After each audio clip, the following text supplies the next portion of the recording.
hoje está cá a Patrícia, que vou já fazer assim uma introduçãozinha pequenina, que vive numa mini casa, que é assim um conceito que eu acho super querido, que tem uma filha com nome de princesa e que luta todos os dias por um mundo mais justo e mais empático. Ela é conhecida nas redes sociais por falar de temas como, sei lá, maternidade, sustentabilidade, veganismo, luto e mais recentemente sobre déficit de atenção, que é um tema assim que eu acho super interessante. Primeiro que tudo, bem-vinda. Obrigada por teres aceito o meu convite. Obrigada, eu fico muito contente. E pronto, olha, eu não me lembro bem quando é que comecei a seguir. Foi assim naquela era dourada do YouTube. Mas sempre gostei muito de o fazer porque, embora eu sinta que nós sejamos muito diferentes em muitas coisas, nós sempre falámos muito dos mesmos temas. Sim. Uma pergunta que eu queria começar por fazer assim logo para entrar a pé juntos Logo. é: se tivesses controle sobre isso, de que forma é que gostavas de ser reconhecida? Que tipo de pessoa ou os temas que te ligassem? Ai, essa pergunta é difícil. Olha, ela entrou logo assim a matar. Isto é logo para as pessoas não respirarem. Se calhar por alguém que fala sobre PHDA, especialmente em mulheres adultas, que é uma coisa que não é muito falada, e por uma pessoa que tenta lutar por um mundo um bocadinho mais justo e que tenta fazer, olha, aquilo que consegue junto do seu núcleo. Sabes que, e se calhar tu vais te identificar com isto, quando eu adotei o veganismo, ali nos primeiros meses foi muito, tipo, mas ou seja, foi uma abordagem muito radical perante as outras pessoas, do género: como é que vocês não conseguem ver isto? Sim. Mas por favor, tipo, vocês gostam de animais, mas estão a comê-los. E depois percebi que esse não era o caminho.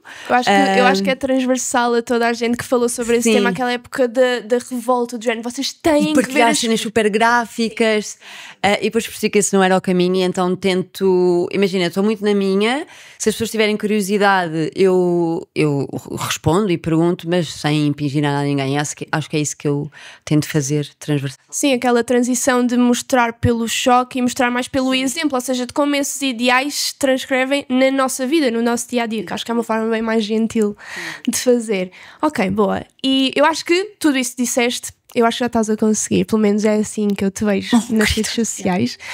Pessoas que falam sobre estes temas normalmente pouco consensuais, que tiram sempre assim um bocadinho as pessoas da sua zona de conforto, são sempre às vezes vítima de algum preconceito, numa vertente muito mais ligeira do que os reais preconceitos que existem no mundo. Mas que coisa é que achas que as pessoas acham acerca de ti por causa do que tu partilhas e que tu sentes que não é bem assim? Que, sei lá, acham que és uma pessoa bué de hippie porque vives numa tiny house, ou porque és vegan, ou pronto, cenas assim do género. Sim, acho que isso, não sei, pode ser uma das coisas. Por exemplo, em relação à PHDA, eu acho que ninguém esperava, mas lá está, é uma coisa que tu não consegues ver. Sim, não é tipo varicela, de repente aparecem borbulhas, claro. Não é?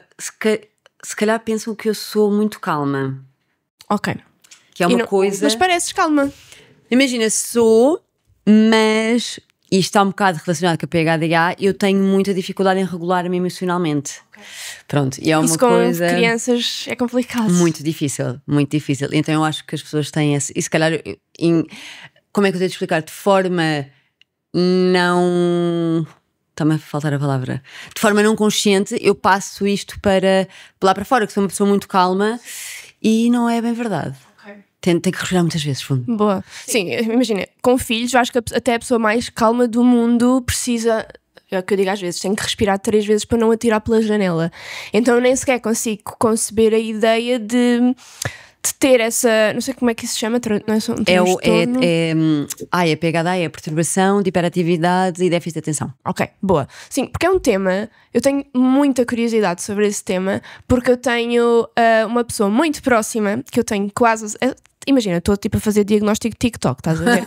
Mas imagina, eu já fui pesquisar muito sobre PHDA e bate tudo certo. Então é de género, tenho muita curiosidade de como é que, ou seja, o que é que te suscitou assim, ok, isto não, se calhar não é normal, entre muitas aspas, o que é que te fez Olha, eu sempre senti que alguma coisa era diferente desde pequena, porque lá está, a PHDA é algo que vem desde a infância. Mas já se nasce com, ou é tipo uma cena que É se vai uma questão desenvolvendo? de neurodesenvolvimento e depois está associado também ao ambiente em que tu estás. Existem imensas psicólogas no Instagram. Há uma que eu gosto muito que é a Rita Gama Ferreira. Depois vai estar tudo na descrição. E ela fala muito sobre PHDA, tem um livro incrível também. E o que é que me fez ir procurar? Então eu ouvi um episódio do António Raminhos. Sim. Com o Dr. Gustavo Santos sobre a PHDA e ele estava a falar e eu passei, aquilo é mais ou menos 1 hora e tal, 2, e eu disse assim, sou eu. E então eu pensei, não, vou ter que procurar alguém para me acompanhar. Lá está, como boa PHDA que sou, demorei para aí 6 meses a tentar marcar consulta. Pronto, depois encontrei a minha psicóloga e fizemos claramente o diagnóstico de PHDA. E são os psicólogos que fazem esse diagnóstico? Psicólogo ou psiquiatra. Eu depois também tive psiquiatra e pronto, claramente foi diagnosticado. E eu pensei, meu Deus, não acredito aqui uma resposta. Sabes o que é que eu senti? Foi um alívio de, ok, afinal eu funciono assim, não sou preguiçosa porque me apetece ser preguiçosa. Tem uma justificação. Existe uma justificação e foi um sentimento agridoce, porque foi, existe uma resposta, mas depois um luto de, fogo, se eu tivesse sabido isto na infância, se calhar as escolhas da minha vida tinham sido diferentes. Sim, se conhecesse mais no geral, porque também acredito que a forma como o mundo inteiro se relaciona com as pessoas, ou seja, toda a gente espera que nós sejamos todos muito iguais e que tenhamos o mesmo tempo e a mesma forma de fazer as coisas. E se calhar há 20, 30 anos a PHDA era só em crianças e especialmente em rapazes. Ok. Porque eles têm mais aquela questão de hiperatividade. Sim. Que, imagina, no meu caso eu tenho combinado que e as pessoas pensam que hiperatividade é tu estás sempre assim. acelerado. Por exemplo, eu tenho muitas coisas, faço assim, agora as pessoas não conseguem ver aí, mas eu estou com a perna a abanar, mas é muito mental também.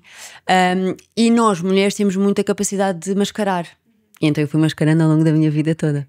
Talvez tenha a ver com isto, mas eu tinha aqui uma pergunta também apontada e que é, eu já reparei que tu de vez em quando nas redes sociais sentes a necessidade de te afastar durante uns dias.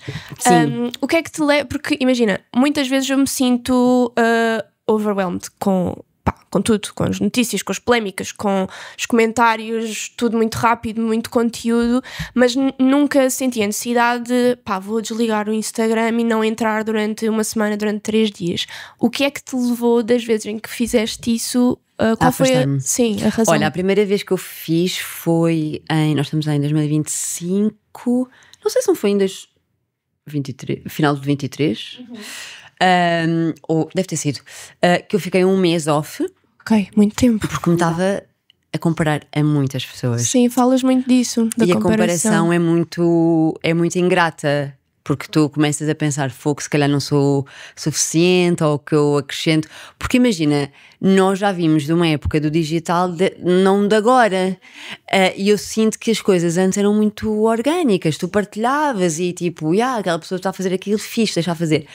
Agora parece que meu Deus, ela está a produzir, eu tenho que produzir. E é um ritmo enorme, porque antes, no tempo em que nós começámos a fazer, tu publicares um vídeo por semana já era grande cena. Agora tipo, se não apareces, todos adeus. Os dias, exatamente. E eu pensei, imagina, comecei a duvidar muito de mim e do meu valor. Pronto, isso é uma coisa que não é fixe. Eu pensei, não, vou ter que tirar este mês. Tirei, falei com a minha agência, elas foram super compreensivas e voltei, e foi muito fixe.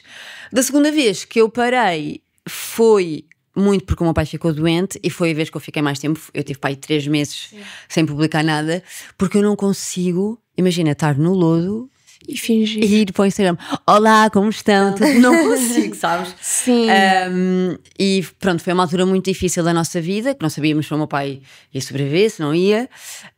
E então eu disse, não, eu tenho que me afastar. Sim, porque às vezes também, eu acho que às vezes é importante criar essa noção de que o mundo continua a existir. É óbvio, mas ao mesmo tempo, as redes sociais, a internet já está tão entranhada na nossa vida que às vezes parece que se perderes esse lado que é uma forma esquisita de viver. Não, sem a net parece que não existe mais. E de repente sais, e eu nunca saí assim de forma drástica durante tanto tempo, mas sei lá, há 2 semanas fui durante um fim de semana com a minha família para o Porto. Pá, durante esses 3 dias eu não mexi no telefone quase.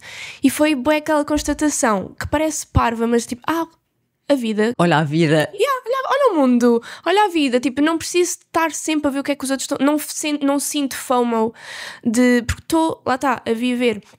E essa questão que estavas a falar do estar a passar por bué das cenas e teres que fingir em situações assim mais drásticas, a única altura em que eu senti algo parecido foi durante aqueles 3 meses de gravidez, em que não contei às pessoas. Eu acho que se fosse hoje teria contado.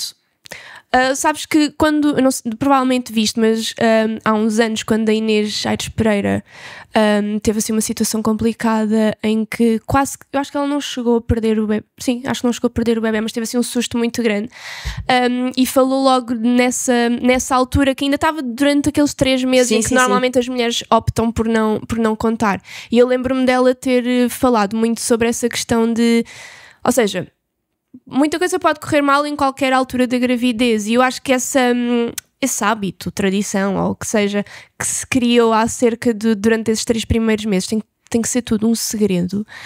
Normalmente é o pior trimestre da gravidez, coloca as mulheres, eu acho que numa situação super solitária. Ficas muito sozinha. Sim, e eu, embora tenha a minha gravidez foi mesmo super, super fácil, mas eu sentia muito isso de, estou a esconder um segredo, tenho que fingir esta normalidade, e não me fez afastar das redes sociais, mas quando eu olho para o tipo de conteúdo que fiz nessa altura, tipo, não era bem eu, sabes? Porque lá estás a esconder Estavas a esconder alguma coisa gigante da tua vida, seja, no meu caso era por um ótimo motivo, mas acredito que em motivos mais complicados, como foi o caso da doença do teu pai, seja mesmo complicado, e compreendo perfeitamente essa situação. E depois, imagina, estavas a dizer, é muito interessante porque, imagina, uma gravidez, se for desejada e planeada, claro, é motivo de felicidade, não é? Sim. E depois uma pessoa vai esconder para quê? Por exemplo, nós quando tivemos a primeira gravidez, eu disse logo, olha, não, vamos partilhar, porque se acontecer alguma coisa,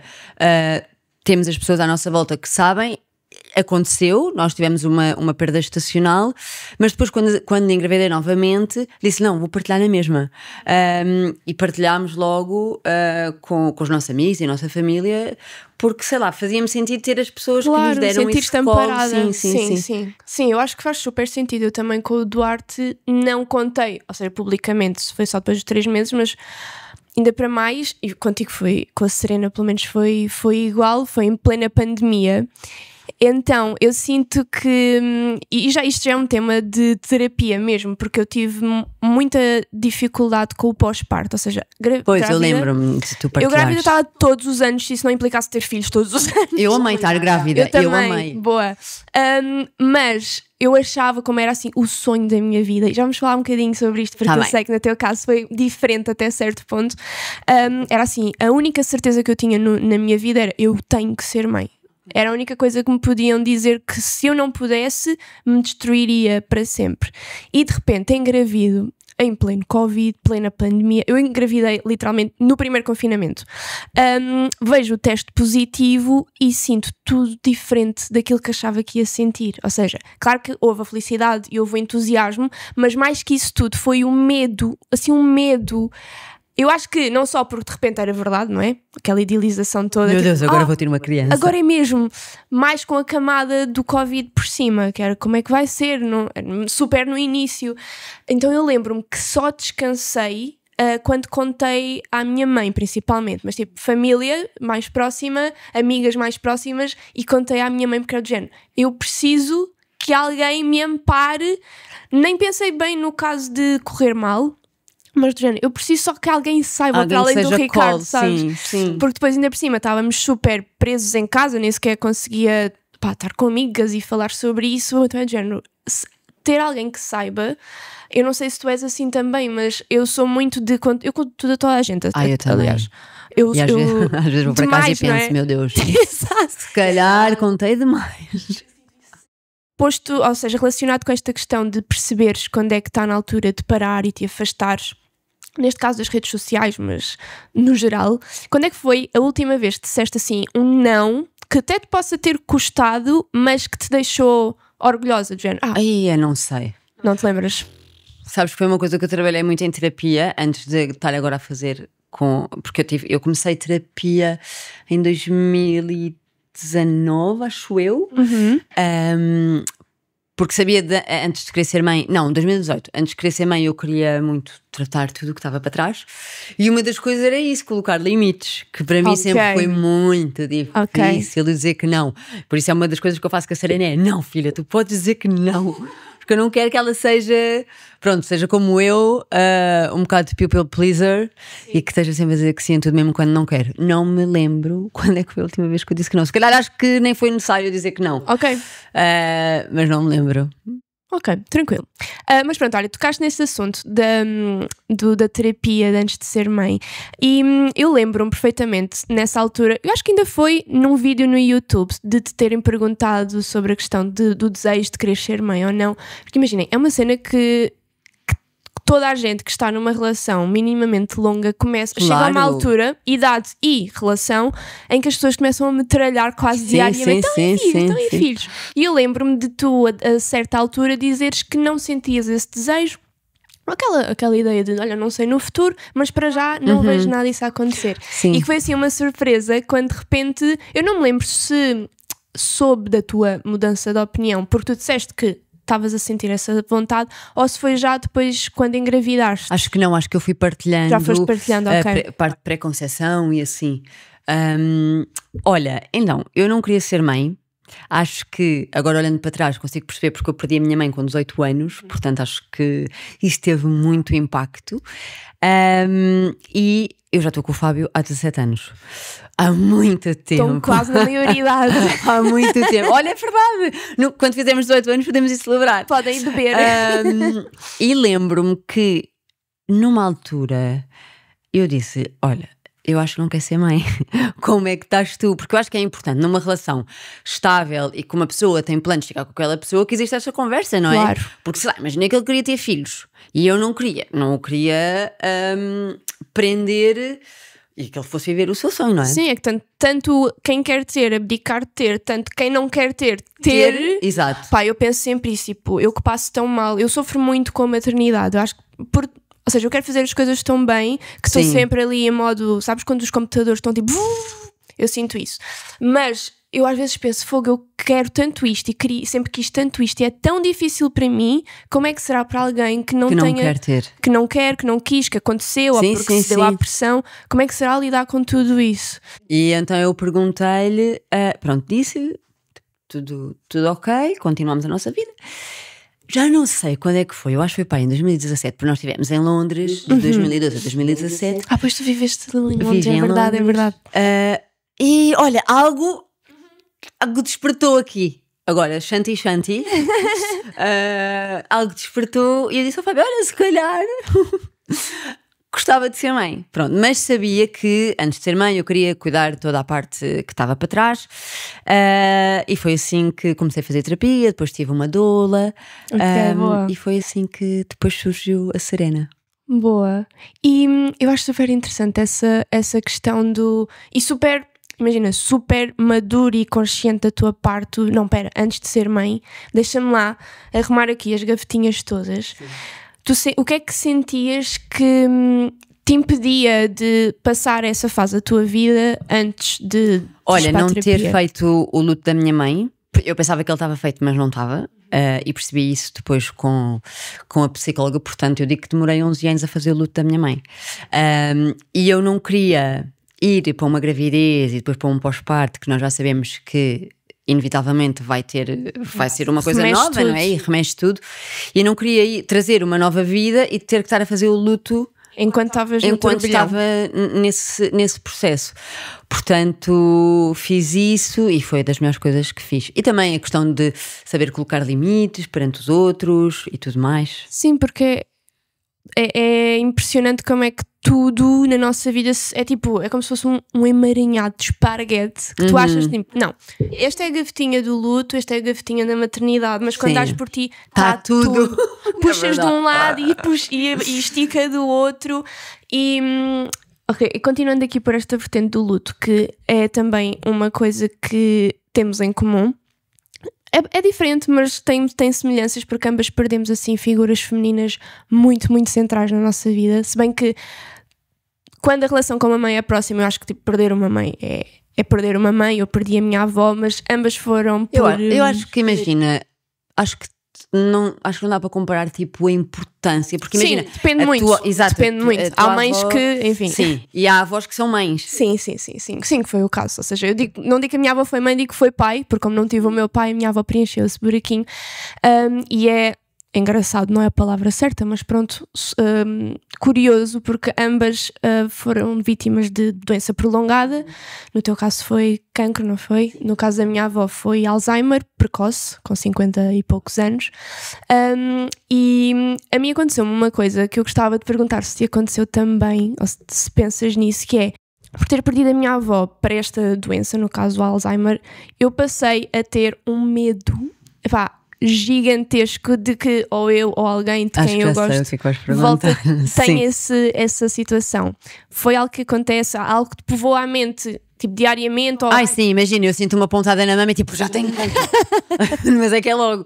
Tanto que eu depois comecei a ter um acompanhamento, porque a minha mãe teve cancro da mama muito cedo. Ela faleceu com 47, acho, não me lembro. Teve cancro pai aos 45, portanto ainda foram ali. Mas ao mesmo tempo foi rápido, tipo 2 anos. E sim, depois aquilo passou para todos os órgãos, enfim, foram 2 anos bem difíceis. E eu passei a ter um acompanhamento mais próximo, mas sim, penso logo assim, meu Deus, tipo, dá-me aqui, será que vou ter cancro? Sim. Ou uma das perguntas que eu fiz foi, como a Serena, pronto, é menina e depois vai crescer, perguntei se será que a probabilidade dela ter cancro também vai aumentar em comparação com uma rapariga que não tem este historial na família. Portanto, é uma das coisas que eu me questiono, e já fiz a minha primeira mamografia, portanto vou deixar aqui um disclaimer, meninas, mulheres desse lado, vejam as vossas mamas, que é muito eu também importante. Já fiz, embora também não tenha historial de cancro da mama na minha família, mas tive assim um pequenino susto. Ainda amamentava, sabes, e comecei a sentir um altinho que eu durante algum tempo achei que fosse leite, porque como dei de mamar até aos 2 anos ainda estava ali tudo a funcionar, mas depois comecei a perceber, tipo, não, espera, este pedacinho de leite não está a sair. Uma coisa diferente. Então estive a fazer acompanhamento durante 2 anos para ter a certeza que não era nada, felizmente, mas tive a fazer uma mamografia. Portanto, olha, para mim foi, a ti custou-te? Eu fazia ecografias mamárias sempre, pois sim. É verdade que deixei tipo imenso tempo. Sim, há sempre, que não devia, mas pronto. Mas deixei. Depois foi curioso que na gravidez não, depois da Serena ter nascido também me surgiu uma coisa que nos deixou um bocado, o que é que será isto? Tanto que a minha obstetra, ginecologista e a pediatra da Serena, que é a IBCLC, tipo, disseram agora, não, tens que vamos ver isto. Porque eu comecei a ficar com a pele toda meio tipo casca de laranja, com uma cor muito estranha e tipo muita comichão. Pronto, fui ver, estava tudo ok, e fiz este ano a ecografia com mamografia. Detestei a mamografia. A sério? Sim, não gostei, acho que foi muito desconfortável.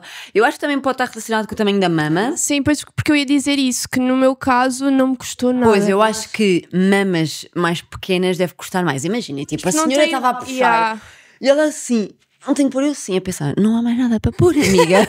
Pois é isso, é porque tem que se pôr ainda lá uma boa quantidade de mama, que se for pequenina, tenhas que espremer imenso. Esquece. No meu caso, como tipo, não só têm um tamanho considerável, como por causa da amamentação, ficaram assim todas, parece slime, sabe? Então sou super moldável. Eu pus ali, olha, estava na maior, portanto, meninas de maminhos maiores. Pois é isso, e depois aqui, agora parece que estamos aqui a entrar numa cena de mamografias, mas depois foi muito engraçado porque eu percebi que, apesar de ter uma mama pequena, tenho uma mama muito densa. Ok. Não conhecia. Sim, é muito densa, e então o que o médico me teve a explicar é que em mamas densas é muito importante também fazer ecografia mamária, porque a mamografia não chega. E eu hei-te mandar, há uma rapariga no Instagram que é acho que é Marta, que é sexologista, e ela fez um Reels com o marido, que é radiologista, e eles explicam porque é que se deve fazer. Voltando aqui à questão da situação da tua mãe, tu sentes que, e de certeza, ou seja, eu sei que a resposta vai ser sim, gostava de saber de que forma é que o teres perdido uma pessoa tão fulcral, ou seja, lidar com o luto logo tão cedo, porque pá, diz-se que com 18 anos uma pessoa é adulta, mas não é adulta. Somos muito pequeninos. Aliás, ainda me sinto uma criança e tu tenho 30, portanto, imagina. Às vezes olho para o Ricardo, para o Duarte e fico, como é que tenho um filho, sabes? Exato. Acontece isso ainda. Claro que é sim, tipo, claro que sim. Sou mãe, como é que estranho. Ai, meu Deus. Tenho que cuidar de outra pessoa. Pá, com 18 anos somos mesmo pequeninos. De que forma é que isso te impactou e influenciou a forma como tu te dares às pessoas, nas tuas relações, ou seja, com amigos, com a tua filha, com o teu marido? Sentes que isso impactou de alguma forma?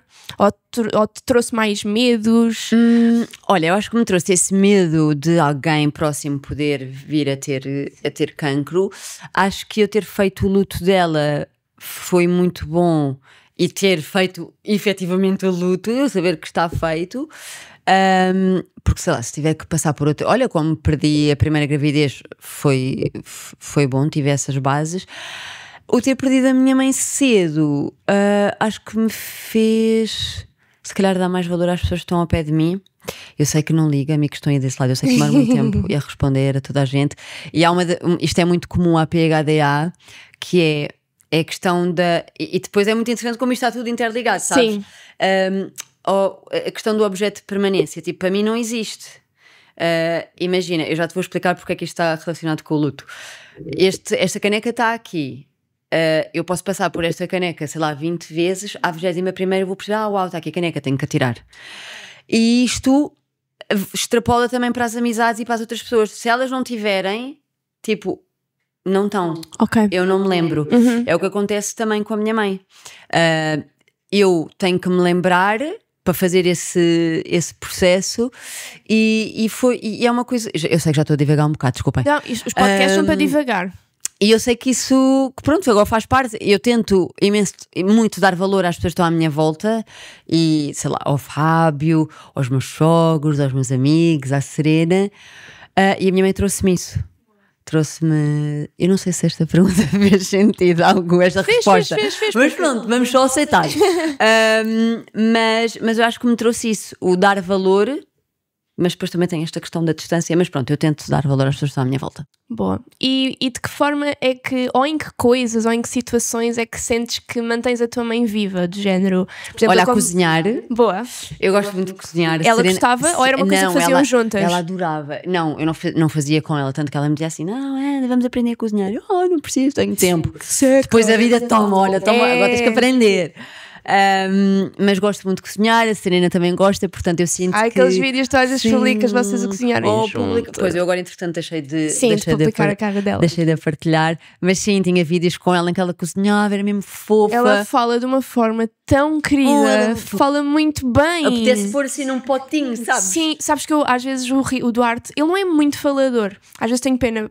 Às vezes agradeço, outras vezes tenho pena, mas às vezes eu começo a falar e eu às vezes pego assim no telefone sem ele reparar, porque se ele reparar quer mexer. Ele para, ok. Para. Mas tipo, de gravar para eu me lembrar. Sim, sabes da que voz. eu quero fazer um audiobook para depois dar à Serena, que fixe. porque eu tenho imensas gravações desde que ela começou a falar até agora. Então é tipo, como é assim? isso, Assim? porque depois tu esqueces, tu achas que te vais lembrar da forma como eles diziam as coisas. Então no outro dia, lá está, eu às vezes vou rever os vlogs que gravei com ele pequenino por causa disso. De repente ele, sei lá, esquecia-me que ele tinha uma palavra que era té, que dava para 4 coisas diferentes, que era té, era o nome dele, tipo Duarte, era desenhos animados, era outra coisa qualquer, um peluche qualquer, um animal qualquer, sabes? E eu já não me lembrava disso. E era daquelas coisas que ele usou e disse durante tanto tempo, tipo, não, nunca na vida me vou esquecer. Mas tu esqueces-te. Não, esqueces mesmo. E é fixe ter estas coisas guardadas, porque quando eles tiverem 16 anos dizerem, não mandas em mim, tu vais ouvir e pensas, eles já foram assim. Sim. Olha, já foste assim, estás a ver? Onde é que está o meu bebê? Esse coco. Mas pronto, o que é que eu ia dizer? Eu ia dizer qualquer coisa com isto. Vamos aqui de partilhar. Sinto que a tua filha fala de uma forma mesmo fofinha. Pronto, e dizes que uma das formas que sentes que a tua mãe se mantém cá é através dos através da cozinha. Olha, ela teve... Eu quase que acredito que a minha mãe também tinha PHDA. Porque a PHDA também tem uma forte componente genética. E olhando para trás, tipo, e para tudo o que ela era, eu acho que estava lá. Faz sentido. Então ela teve vários hiperfocos, teve a cozinha, depois tinha muito artes manuais, e é uma coisa que a Serena também gosta. Boa. E então eu tento também fazer isso com ela, sim. E tu falas da tua mãe com a Serena? Falo, não tanto, porque... Imagina, não é uma coisa que surja, mas tenho fotografias e ela pergunta, e é muito engraçado que ela diz: é a avó Isabel.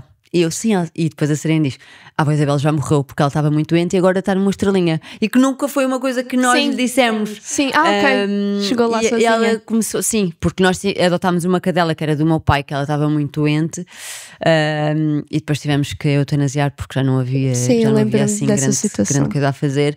E então ela diz: a avó Isabel está com a Kitty. É muito querida, sim, é muito querida. Eu acho que a cena da estrelinha ajuda muito. Sim, ajuda. Porque, ou seja, tu tentar explicar a uma criança que as pessoas morrem e depois não estão em lado nenhum. Imagina, nós nunca lhe escondemos, era uma coisa. Eu sinto que a morte na nossa cultura é uma coisa muito tabu, sabes? Eu, quando passei pela perda estacional, depois percebi que os japoneses têm uma tradição muito bonita e têm uma figura que é o Gizo. Aquela estatuinha que tu mandaste é uma figura fazer. Espiritual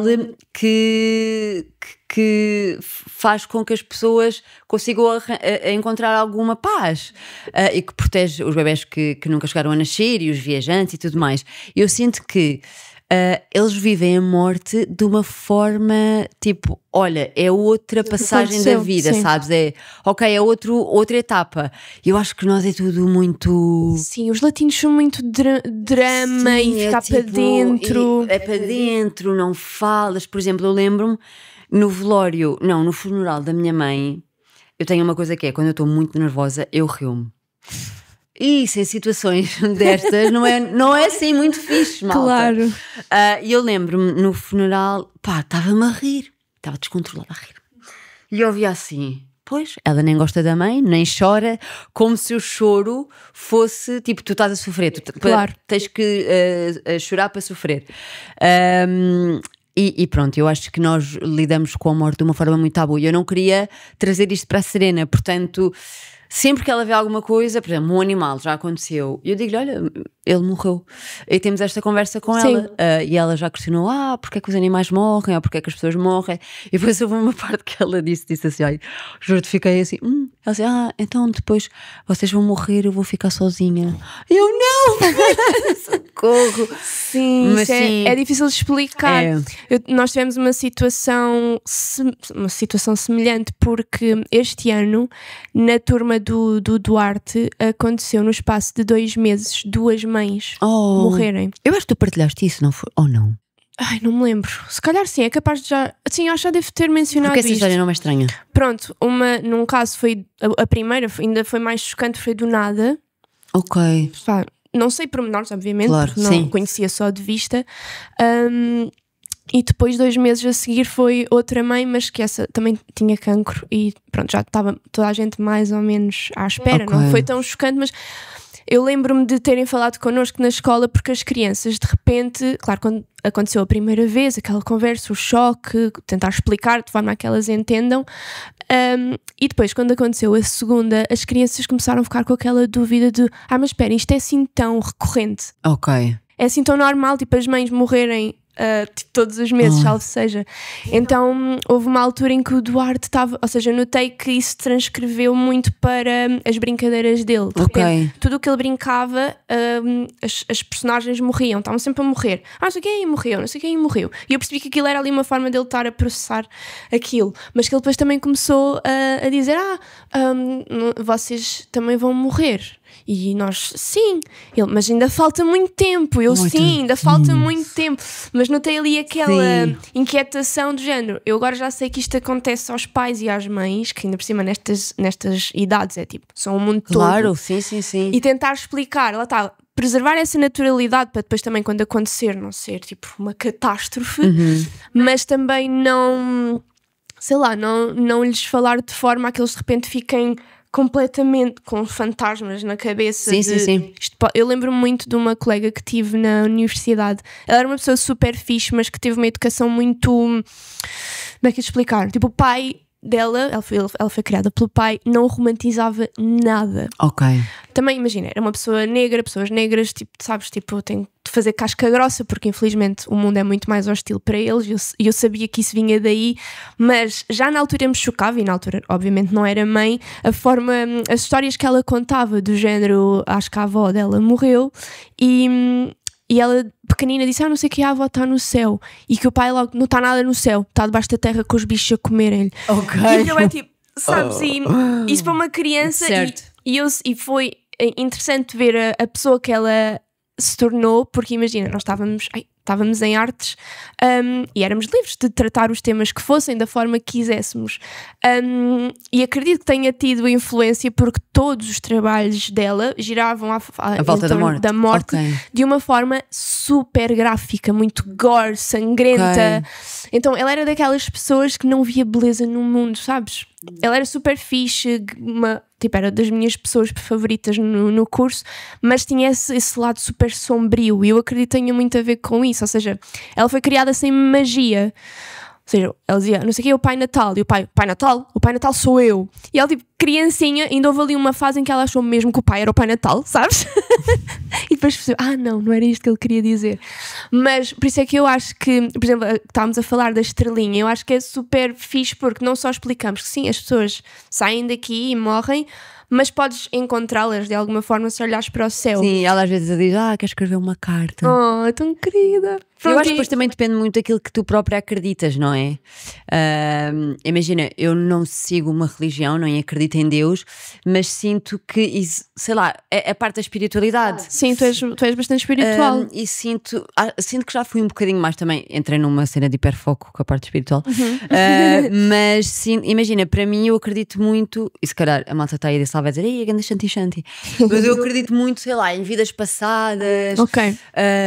E estou sempre a dizer ao Fábio, por favor, encontra-me noutra vida, nós vamos nos encontrar noutra vida. E então acho que depois também depende muito das tuas crenças, não é? E vivências e aquilo que passas aos teus filhos. Sim, mas essa por acaso é uma situação em que eu me debato muito, porque eu sou ao contrário, eu não acredito em nada. Eu sou muito tipo, o que eu vejo e que a ciência prova existe, o que não prova não existe. Então é do género, eu seria... Se não tivesse filtros para preservar a saúde mental do meu filho, seria como o pai desta minha amiga, tipo, não, está debaixo da terra com os bichos a comer. Então eu sinto que às vezes tenho que falsear um bocadinho, dizendo sim, está no céu, não sei o quê, estrelinha, para, sei lá, para adaptar um bocadinho à idade. Também porque, isso, adaptar à idade. Sim, porque dizes também as coisas, tipo, as pessoas olha, está debaixo da terra e apodrecem ou são queimadas num forno, pá, calma. Mas, que eu queria dizer? Das vidas passadas, tipo... Imagina, eu às vezes adorava acreditar em mais coisas, sabes? No outro dia apareceu-me um certo de uma série que eu não sei se já viste, que é o Fleabag. Acho que vais gostar. É mesmo muito, muito boa. E aquilo, pronto, as personagens principais é uma mulher, assim, toda muito desconstruída, com bom humor, que se apaixona por um padre. Só que o padre é super jovem, super sexy e muito inteligente. Pai, não é daqueles padres super, tipo, têm que ser assim. E há lá uma conversa de quando eles estão a conhecer, que ela está a dizer, tipo, porque é que tu és uma pessoa inteligente, porque é que acreditas que há um Deus e que tens que fazer certas coisas e que isto existe? E a resposta dele foi do género, tu existes neste mundo e és completamente livre de acreditar no que quiseres. Porque é que escolhes acreditar que a vida é só isto e que é bem pointless e que não há mais nada? E eu ouvi aquilo e fiquei tipo, isto faz tanto sentido, só que ao mesmo tempo não consigo, porque nessa parte eu sou muito emocional, mas depois também tenho uma vertente bué da racional. Então, mas a questão das vidas passadas é uma cena que eu nunca pesquisei, nem entrei muito nisso. Eu acho que há uma parte do meu cérebro que não quer acreditar. Só que já tiveste assim algum episódio, sonho que te fez tipo, se calhar existe mesmo esta cena da reencarnação e vidas passadas? Olha, agora vamos entrar neste tema que eu amo. Então, eu sempre senti, e não está relacionado com vidas passadas, mas eu sempre senti que ia perder a minha mãe cedo. Tipo, não me pergunta porquê, sempre senti que ia perder a minha mãe cedo e isso aconteceu. E já tive algumas experiências assim um bocado tipo, Fazem estranhas. questionar, ok. Pronto, e sempre tive muito interesse nisso, tipo, já fiz leituras de auras, já fiz leitura de vidas passadas, e pronto, depois o que acontece faz muito sentido, sabes? Tipo, quando a terapeuta, ou não sei que nome é que se dá à pessoa que está do outro lado, guia, não sei, a pessoa que está do outro lado diz-me, e eu penso, pá, mesmo, então eu acredito mesmo em vidas passadas. Ok. Eu perguntei-te isto porque a mim já me aconteceu uma vez. Eu sonho, toda a gente sonha, mas sonho muito vividamente e lembro-me quase sempre do que sonho. Eu tenho, não sei se é para daquelas ironias da minha vida, ou se calhar eu estou só mais atenta a isso, porque como a minha avó teve Alzheimer, eu estou sempre muito atenta a tudo, mas eu tenho uma memória felizmente brutal. Tipo, é um dos meus flexos, já tenho grande memória. Então eu lembro-me sempre do que sonhei, mas houve um sonho que eu já tive, imagina, há 15 anos, pai, e que me marcou bué, e eu fiquei bué, será que isto significa alguma coisa? Porque era assim, imagina, é super visual, e isto dava tipo ganda curta, por acaso. Que era, estava eu com uma amiga numa garagem, assim tipo aquelas garagens tipo com bué da tralha. Sim. E havia um comando, tipo comando da Mel, estás a ver, tipo de televisão. Então havia muitas tralhas e as tralhas eram todas, ou seja, estás em 2025, tens tipo cenas que existem em 2025 e não sei o quê. Depois de repente eu tocava no comando e nos algarismos punha, sei lá, 2007. E de repente todos os objetos mudavam para 2007. Para cenas dessa altura. Ok. Fui fazendo isso para trás, tipo 1980 e 1970, e de repente cheguei e pus no comando 1914 e desapareceu tudo e apareceu só uma tela com folhas verdes assim a cair, e depois eu acordei. E eu fiquei, será que isto significa que a minha primeira vida foi em 1914? Se calhar. Mas sabes, foi assim um sonho que foi tão vívido e tão estranho, tão específico, que até hoje eu penso naquilo e pensar, tipo, será? Pronto, por isso é que eu te perguntei se alguma vez tinhas tido assim uma situação específica que tenha... Não, acho que foi mais curiosidade. Ou seja, sim, desde sempre que sentires. É engraçado isso de sempre ter sempre sentido que perderias a tua mãe. Porque eu sempre senti que seria mãe de um menino, sempre, a minha vida toda. Sempre que eu me imaginava mãe, primeiro sempre imaginei ser mãe de um adolescente, sabes? Raramente imaginei um bebê. Um bebê. O que é engraçado porque eu passei muito mal na fase de bebê. Imagina, agora olha, tenho bem saudades, que fofo. Mas acho muito mais graça a esta fase agora. É amoroso, adoro. Mas os 4 anos, pá, não sei se tu partilhas da mesma opinião, mas eles são diabólicos. Eu adoro os 4 anos. Eu adoro e odeio na mesma medida. Eles andam fofos, socorro. Porque já são tipo pessoazinhas, sabes? Com a personalidade, com as graças deles. Mas depois a parte de gestão emocional é complicada. Mas pronto, sempre tive muito esta coisa de imaginar-me logo mãe de um adolescente e sempre imaginei menino. Eu sempre quis ter uma menina, mas sempre que me imaginava era um menino. Então depois quando engravidei, quando foi para descobrir o sexo do bebê, estava bem, sabes, com boa certeza. Eu teria saído completamente chocada se ele tivesse dito que era uma menina. E apareceu o Eduardo. Também não é como se houvessem muitas opções, não é? Exato. Se não é um, é outro. Até prova em contrário. Mas pronto, eu também sempre senti essa coisa que não dá bem para explicar. É um sentimento, não é? É muito estranho. Olha, vamos passar aqui para uma coisa assim mais levezinha. Pergunta de resposta rápida, que eu acho que esta não partilhei contigo. Ai, meu Deus. Para ser, é um preferias. Tá bem. Então vá. Vamos. Preferias nunca mais sentir ansiedade ou nunca mais sentir culpa? É assim, eu não sinto ansiedade. Não? Que bom. Imagina. Acho eu. Senti, tipo, ansiedade que é sempre, que sistemática. Ou tipo, às vezes. Às vezes é normal. É como as fases depressivas, não tens necessariamente de ter depressão. Nunca mais. Mas quando te impede de fazer certas coisas, ou nunca tiveste? Não. Tive só agora a fazer a medicação para a PHDA, que foi horrível. Mas foi a medicação que causou isso? Tipo, era um dos efeitos secundários, sim. Nunca mais senti a culpa. Boa. Preferias ser invisível quando queres ou conseguir desligar os pensamentos quando queres? Ui, olha... É assim, eu iria dizer desligar os pensamentos porque assim, às vezes dava. A minha cabeça não para. Ok. Mas eu gostava de ser invisível. Não é? Eu também adorava. Ser invisível e teletransporte para mim. Amava ser invisível. Pois é. Então é essa que escolhes? Sim, essa que escolho. Preferias dormir 8 horas por noite sem interrupções ou comer tudo o que quiseres sem consequências? Tipo, consequências de saúde, de corpo, enfim. Estas perguntas são difíceis. Eu tentei fazê-las assim, difíceis. Dormir 8 horas, eu já durmo 8 se eu quiser, porque a Serena dorme a noite toda. Boa. Sempre foi fácil para dormir ela? Ou foi Sim, tranquilo? Teve ali as questões bebé ou uma normais, criança. sim. Comer tudo aquilo. É assim, eu já como tudo aquilo que eu quero, na verdade. Não sei. Acho que faço as duas. Pronto. Preferias perder a capacidade de mentir ou a de guardar segredos? Preferia perder a capacidade de mentir ou de guardar segredos. Ai não, eu quero continuar a guardar segredos. É? Sim. Eu, por acaso, eu nesta aqui estava bem, meu Deus. Sabes, quando estás com aquelas pessoas que às vezes tens que mentir para não ser mal educada. Mas segredos, sei lá, imagina. Dizias logo, tipo, olha, não me contem nada que não querem que eu diga. Pois, não, eu acho que continuar a guardar segredos. Ok.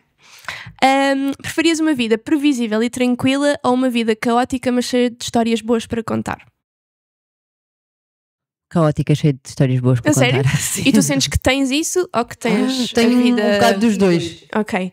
É porque eu às vezes debato muito com isso, porque eu sempre quis ter uma vida bem calma e pacata e tenho. Pois, eu também tenho uma vida calma E é para uma casa, sorte, mas depois... só que às vezes sinto bem, tipo, não sentes aquela cena de... Pá, e voltamos às redes sociais, que há pessoas que estão tipo a fazer bué de cenas, a viajar sozinhas, ou sim. ou, tipo, eu acho que tenho uma mistura dos dois, tipo, imagina, pacata, tranquila, mas também cheia gostas de vez em quando histórias sair. boas, sim. Pois é que eu às vezes sinto que me falta, ou seja, que no dia a dia eu adoro esta coisa de saber, e sou muito gosto de saber tudo, eu marco a minha semana e quando alguma coisa foge fico tipo, tensa, mas depois ao mesmo tempo, quando olho para trás, e eu sinto muito isso em relação, por exemplo, à minha adolescência e início de vida adulta, que é do género, eu não aproveitei, sabes? Tipo, podia ter experimentado muito, não digo experimentar, tipo, fumar em um lugar, mas outras, sim, tipo, imagina, ter mais namorados, por exemplo. Sim. Sair mais à noite, sei lá, sinto que não fiz nada disso e hoje em dia, agora com 30 anos, arrependo-me um bocadinho. Ok. E ao mesmo tempo continuo a fazer. Tu chegaste a viver sozinha? Ou sempre? Não. Pois, eu também não. Eu nunca tive a experiência de viver sozinha. Por acaso não tenho, isso é uma cena que eu não tenho Por muita acaso pena. eu tinha. Agora, claro que já não vou viver sozinha, não é? Imagina agora, Fábio, Calma, né? lá ficas com a Serena, vou bazar durante 6 meses. Mas, por exemplo, o meu irmão vive sozinho e eu, imagina, questiono-me de ok, como é que teria sido se eu tivesse vivido sozinha? Ok, boa. Por acaso eu é das zonas, das áreas da minha vida onde menos penso sobre isso, mas sinto mais essa coisa de não é ter desperdiçado, porque não é como se a minha adolescência e crescimento tivessem sido maus de todo. Até fui super feliz, mas lá está, sinto que não, tipo, vejo filmes e séries e as personagens vivem elas coisas são todas tipo vida louca. sim, também. mas tipo, mesmo não entrando naquelas que tu super extravagantes, há muitas coisas que eu fico, porquê que eu não fiz isso? Sabes, eu queria ser tão perfeita Ok. que fui uma planta. E arrependo um bocadinho disso. Mas ao mesmo tempo, vivo ainda assim agora. Às vezes tipo, a Bárbara, bora sair agora. Eu tipo, não está marcado na minha agenda, sabes? Ok. Digo logo que não à partida, só por tudo o que é imprevisto, imprevisível, deixa-me Deixa desconfortável. mas depois a longo prazo eu sei que me vou arrepender. Enfim. Preferias poder falar com a tua versão de 10 anos ou com a tua versão de 80 anos? 80 anos. 80? 80, que é para saber o que é que ela tem para me dizer. Ai, mas ao mesmo tempo dá o Mas também gostava de ter falado com a minha versão de 10 anos para dizer, olha, tu não estás estragada. É isso, é que as duas versões, mas eu acho que também escolheria de 80 anos. Se bem que, medo, porque tudo o que é ir para o futuro dá-me Pois bué. é isso. O que é que eu vou Mas se calhar, imagina, se falares com a tua versão de 80 anos, ela vai te dizer coisas e será que tu podes alterar o rumo das coisas? Tipo Raven, lembras-te da Raven? Yeah. Era Raven, that's right. Sim. Ok, então aqui para finalizar, há alguma coisa que a tua versão de 18 anos precisava ouvir e que tu só percebeste recentemente? Ai, sim. Sim, a minha versão de 80 anos, não, de 18 anos, precisava de ouvir que afinal não são coisas da sua cabeça, que não é preguiçosa e que tem tudo uma explicação. Que não está estragada. Que não tô, sim, isso é uma das coisas que eu digo muito, que é não estou estragada. Boa. E não está aqui, mas lembrei-me, o que é que gostavas que a tua versão de 80 anos te dissesse, se a conhecesses hoje? Olha, que tive uma vida muito feliz com a minha filha, só uma filha. Essa é outra, não essa é outra. Quando é que vem o segundo? Nós temos uma opinião muito parecida. Eu acho que a tua ainda é mais. Imagina, tu é 100%. Pronto, a minha é tipo 98%. Sabe? Imagina, eu não digo. Só que, por exemplo, eu preferia não ter um filho e arrepender-me de não ter um filho do que ter um e arrepender-me. Eu sempre disse isso. Meu Deus, eu acho que ia ser tão infeliz. Ai, mesmo. Não, é porque imagina, era aquilo que eu estava-te a dizer. Eles são a melhor coisa do mundo. Mas às vezes também conseguem ser a coisa Mas eu acho mais que chata ter um do filho mundo. e não o desejar. Primeiro é super injusto para com a criança que vem. Pronto, e então não queria. E depois há muito essa coisa no segundo filho de teres um segundo filho para fazer companhia. Não, não, para mim não. Eu sempre disse ao Fábio: olha, porque antes de eu ter a Serena, eu tipo, quer ter 5 filhos. Tu? Uau, passaste de não querer. Quer ter 5 filhos. Depois a Serena nasceu, agora ter. Porque eu amei estar grávida, tipo, adorei o parto, adorei o pós-parto. Gostaste do pós-parto? Gostei, sim. Uau. Eu acho que também gostei porque o Fábio teve meio ano em casa connosco, acho que isso ajudou muito. E também pelo trabalho todo que eu tinha feito antes, mas gostei muito do meu pós-parto. Claro que teve os seus desafios, mas gostei muito. E eu dizia, quer ter outro filho, mas eu acho que agora, também eu sabendo como é que o meu cérebro funciona, acho que não ia ser capaz de dar o que dei à Serena a um segundo filho e ter esta disponibilidade. E também nunca me fez sentido dar um irmão à Serena só porque, coitada, vai ficar sozinha. Claro. Sim, porque primeiro isso é zero, não é nada linear, não é? Vão ser os melhores amigos. Não, por favor, podem tipo ser. Eu conheço pessoas que têm irmãos, a minha sogra tem um irmão e não se falam há 15 anos. Claro. Portanto. Mas só o conceito é tipo. Vou dar um presente, é o melhor presente. É que já é estranho fazer isso com animais, do género, comprar um cão para fazer companhia. Que a vinda de um segundo filho é tipo, olha, tu vieste só. Por causa do primeiro, sim. Portanto, eu deixo estes 2% porque não sei se vai cair em mim, sabem? Ainda por cima porque já te caiu em mim. Já me caiu uma vez. Então não sei se vai cair outra vez. Mas, por exemplo, eu tenho 35 agora. Também não me imagino a ser mãe aos 40, por exemplo. E sei lá, e a Serena já com 10 anos e eu ter outro filho. Sim, até porque depois essa questão da proximidade das idades também tem um impacto super grande. Imagina, eu não sei, eu percebo o porquê dos meus pais. Eu tenho 7 anos de diferença do meu irmão, eu tinha 7 anos quando ele nasceu, eu percebo porque é que eles o fizeram, porque eles queriam, só tiveram outro filho quando lhes fez sentido. Mas, meu Deus, 7 anos e depois vem outro bebê? É isso, é quando consegue já estar um bocado mais livre. Sim. Eu sempre disse, eu tenho quase a certeza, aliás, sempre disse, tenho a certeza que não quero ter outro, mas se acontecesse ou mudasse de opinião, tinha de ser ali tipo 3 anos de diferença no máximo, porque é isso, porque todos os dias, todos os meses, todos os anos tu vais recuperando alguma da liberdade que perdes quando tens um bebê. Imaginar-me agora, sabes, é o meu maior pesadelo neste momento. Eu nunca tive medo de engravidar até agora. Ser mãe. Não, até agora não, até a partir do que o Duarte está cá fora, eu tipo, sabes, mesmo, por isso é que para mim é super fascinante ouvir relatos de mães que passaram por um pós-parto positivo, porque para mim eu estava no fundo do poço mesmo. Foi eu todos os dias. Eu acho que o meu medo de ter um segundo filho também é esse. Imagina, a Serena foi tão serena.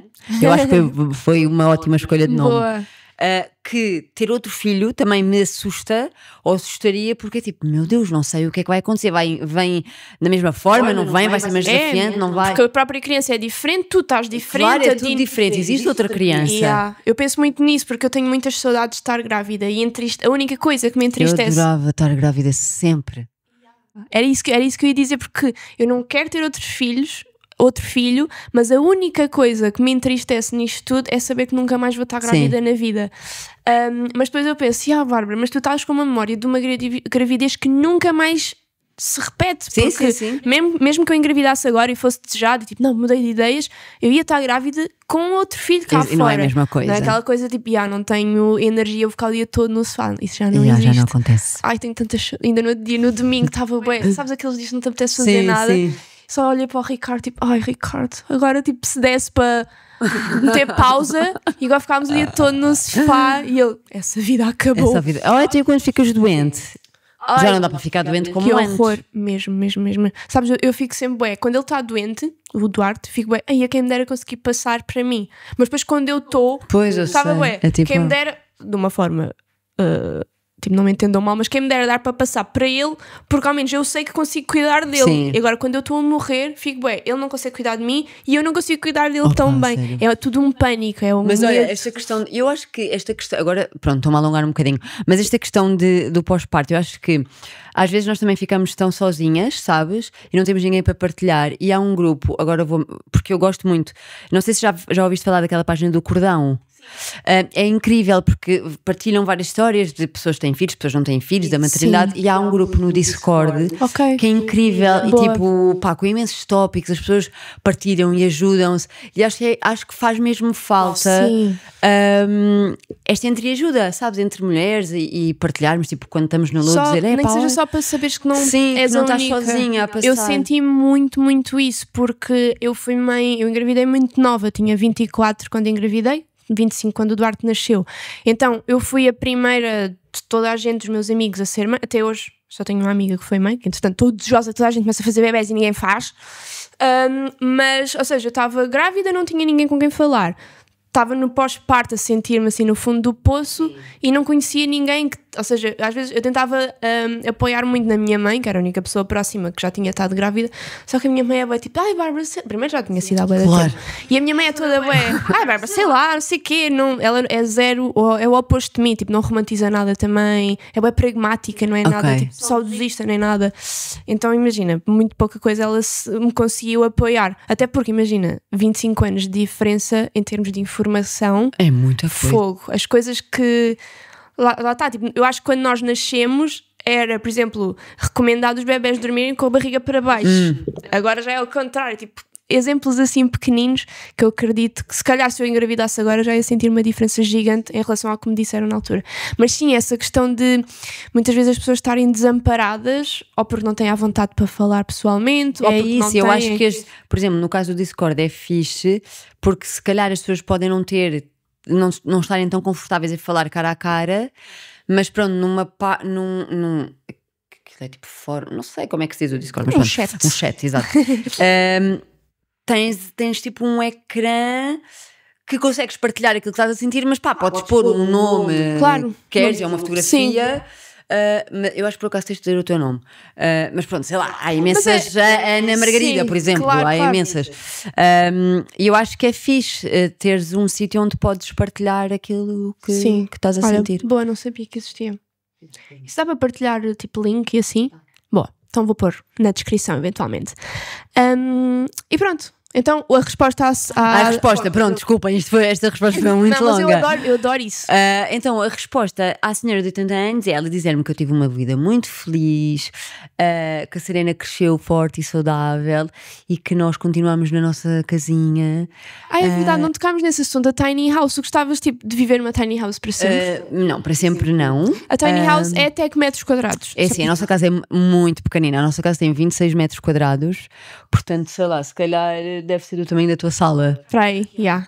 Então- Imagina, e a minha casa não é nada grande, que é, tipo, é grande. Imagina, agora para mim todas as casas são grandes. Pois acredito. Mas pronto, temos 2 quartos, mas aquilo é muito giro, é muito querido. Mas o que eu sinto falta já é de uma cozinha maior, porque eu gosto muito de As cozinhar. zonas de estar, se calhar. Mas não é? como nós temos muito espaço exterior que não está aproveitado ainda, mas sei lá, é que depois imagina, eu sinto que tu viveres numa quinta, há sempre coisas para fazer. Claro. Mas Também pronto, manutenção, não é? queremos muito aproveitar o nosso espaço exterior, mas é isso, eu gostava muito de mudar para uma casa de madeira, portanto era a minha versão de 80 anos, dizer, tiveste a tua casinha de madeira, adotaste um porquinho. Gostavas de ter assim animais de quinta? Gostava muito de adotar. Imagina, o meu sonho, eu digo sempre ao Fábio, fogo, se me saísse, sei lá, o Euro Milhões, era abrir um santuário. Aliás, não sei se abria ou se doava esse dinheiro a santuários que já existem. Que já existem, sim. Em Portugal. E eu estar a fazer os meus bolinhos e não sei o quê. Pronto, vejo-me assim, com o Fábio também, eu e ele, 80 anos. Que fixe. Sim. Olha, se tivesse assim todo o dinheiro do mundo, o que é que escolhias fazer? Ou não fazer? Ai, pergunta difícil. Se eu tivesse todo o dinheiro do mundo, olha, seria mesmo para dar santuários de animais. Acho que ia também investir em escolas não convencionais. escolas alternativas, pá, e depois, isto parece que estou a dizer só por dizer, mas é mesmo verdade. Eu já tive esta conversa com o Fábio, que é, eu adorava ir ao supermercado e dizer assim à senhora da caixa: as próximas, sei lá, 50 pessoas não vão pagar as compras. Oh, que fixe. Eu acho que é, sei lá, deve ser uma cena tão boa tu poderes ajudar os outros, sabes? Acho que viajava muito também. Pronto, e acho que o meu problema ia ser ver todos os animais que existem. Ias pegarem todos e trazer para casa. Desculpa, planta. Acho que ia trazer, sei lá, comprava uma quinta e metia lá todos. Boa, mas parece-me uma boa coisa para que mais milionários fizessem coisas desse género. Pá, fogo. Acho que o mundo estava todo melhor. Sim, acho que nem podemos entrar por aí porque eu acho que o dinheiro está tão mal. Sim. Imagina, para haver tantos milionários tem que haver tipo exponencialmente milhões e milhões de pessoas que não têm o que comer. Enfim, mas essa é toda uma outra história. Outra história, exato. Sim, porque eu acho que muitas das vezes as pessoas têm esta noção de que esta ideia de que para a vida ser bem aproveitada tens que fazer não só coisas bem proativas, porque imagina, se me dessem todo o dinheiro do mundo, eu diria, eu ficava em casa, viajava, óbvio, e ficava em casa a ver filmes. Tipo, sonho de vida, ia escrever os meus livrinhos conforme fosse apetecendo, e as pessoas ficam, o quê? Tipo, não criavas uma empresa? Tipo, não. Eu também não queria. Se eu fosse rica, eu só estava tipo a viver a minha vida, lá está, a ajudar as pessoas à minha volta. Sim, investia tipo em projetos que me fizessem sentido. Mas tipo, eu não queria estar preocupada com horários, com pessoas à minha espera para fazer o que é que fosse, tipo... Eu acho que nasci mesmo para não fazer grande coisa. Ajudava amigos, família. Isso, ter os nossos projetinhos assim deste gente e por paixão e o resto está ótimo. Não tenho nada essa cena de construir um império. Sim. Mas está muito... enfim, estamos todos muito formatados para construir, sabes? E não aproveitar. Tipo, viver é tão fixe. Por acaso, há um filme que eu quero muito ver, que acho que aborda isto, que é o Perfect Days. Não vi ainda. Ainda não viste, mas sabes qual é? Já ouvi falar, esse título não é estranho. Coreano? Ai, é bem mau, mas eu nunca sei distinguir coreano, japonês. Não vi ainda. Tenho que ver fala muito sobre isso, sobre tipo, a beleza que há em só estares vivo no mundo, de existir e veres as coisas. É verdade. Eu acho que às vezes nós não temos noção de que é uma lotaria onde nós nascemos, não é? Sim, cada vez mais, não é? E acho que às vezes tomamos as coisas muito por garantidas. Sim, aquelas coisinhas simples de... Por exemplo, uma das coisas que ainda no outro dia vim de manhã aqui, abri as cortinas, porque só tenho cortinas há uma semana, então estou super excitada. Bom dia! O gesto de abrir as cortinas e abrir a janela, e fui só aqui à varanda, tipo eram 7 da manhã, aquele cheirinho da manhã, sabes? Sim. É das minhas coisas favoritas no mundo. E é bué piroso, mas eu inspirei esse cheirinho e fiquei bué, tipo, uma sensação de estou mesmo viva. Que é bué de raro tu sentires hoje em dia, a contemplação, a calma de, sei lá, estás no autocarro a ver uma mosca que está ali no canto. Sim, é porque imagina, ninguém sabe o que é que vai acontecer tipo daqui a 5 minutos, não é? Mas enfim, olha, acho que vamos acabar por aqui. Sim, porque senão nós ficávamos aqui. Não, eu nem sei há quanto tempo é que estamos a gravar, mas tipo, eu não me calo. Eu nem sabia se isto tinha tempo ou não. Uma divaga, a outra não se cala. Exato. Olha que duas juntas, mas gostei muito. Obrigada. E eu espero que tenham gostado.